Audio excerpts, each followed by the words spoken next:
In a nation caught between tradition and turmoil, social media arrived as a promise of connection, knowledge, and freedom. But for many Afghans, especially for women, this digital lifeline is becoming a source of deep societal fractures, fueling a hidden epidemic of bullying and psychological distress that threatens the very fabric of their communities.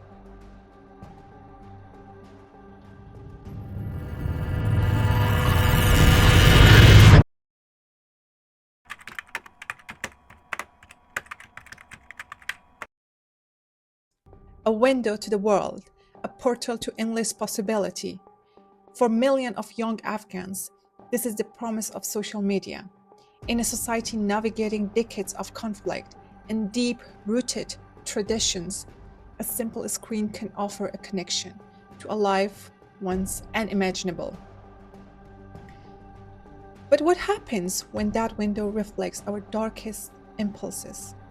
When the portal became a gateway for harassment, division, and fear?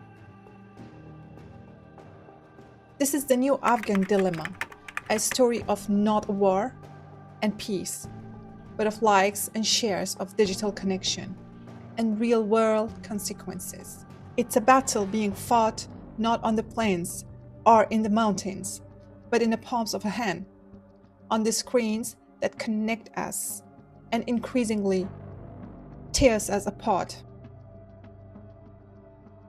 To understand this digital dilemma, we must understand Afghanistan today, a nation where nearly two-thirds of the population is under the age of 25, a generation that has come of age with the internet, however limited its reach. Before the widespread availability of smartphones, the public square was physical, governed by centuries of social code. Today, the public square is digital, and for many, it feels limitless. And the numbers tell a story of explosive growth. While only a fraction of the country is online, there are over 3.7 million active social media users. But this digital world is not an equal one. Data reveals that for every woman online, there are more than 5 men, a disparity that shapes the very nature of online interaction. The impact of this digital revolution is now the subject of intense research. The studies are beginning to pull back the curtain on how these platforms are reshaping Afghans' life, especially women's. The findings are complex and often deeply troubling. Researchers from universities across the globe have focused on Afghanistan youth. One study of university students found that cyberbullying is a pervasive phenomenon. Facebook and Instagram was identified as the primary battleground.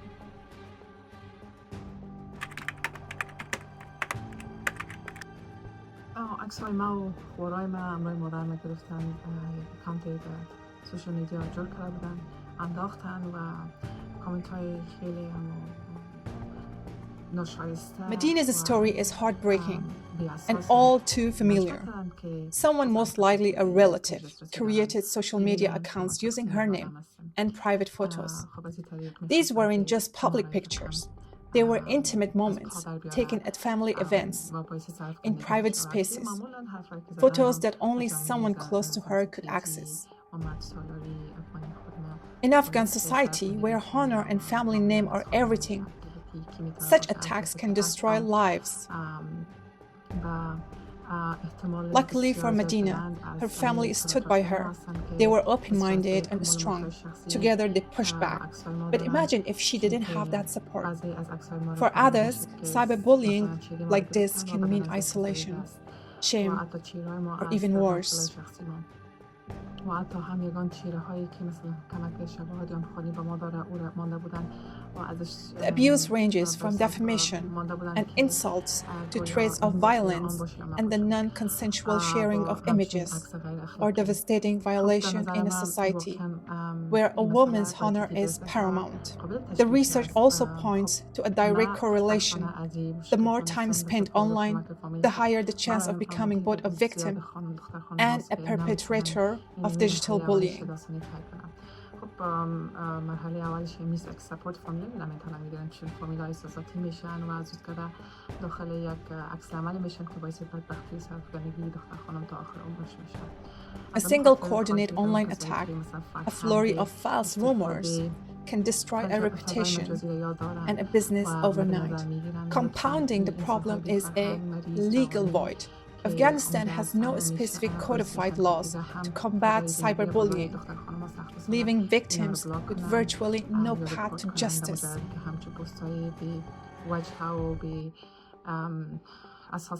And the most disturbing part, Medina knows that the attacker was a relative. Because she knows someone close to the family could know such a personal details. ساختگی است، اما باز هم بنابر عقده‌های شخصی که دارن تصمیم میگیرن که اما طرف غلط یا شایعات بگیرن چون که خب مریض هستن. Her story reminds us cyberbullying isn't always public. It often comes from inside, from people we trust. The results of this unchecked digital environment are now coming into focus. The consequences are not just emotional. They are psychological and societal.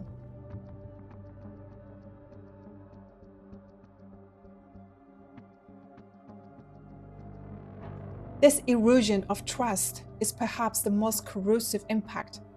When your online community can turn on you, when your friend could be a fake account, when truth is subjective, the foundation of social cohesion begins to crumble. The dilemma in the end is not about the technology. The code is neutral. The platforms are simply amplifiers. What they amplify is up to us. The screen in our hand has become a mirror, reflecting the best and worst of our society. It reflects our capacity for connection, our thirst for knowledge, and our deep desire for a better future. But it also reflects our prejudice, our anger, and our capacity to inflict pain. The most important question is not what social media is doing to us, but what we are choosing to do with it. With every post, every comment, every sharing, we are casting a vote for the kind of society we want to live in.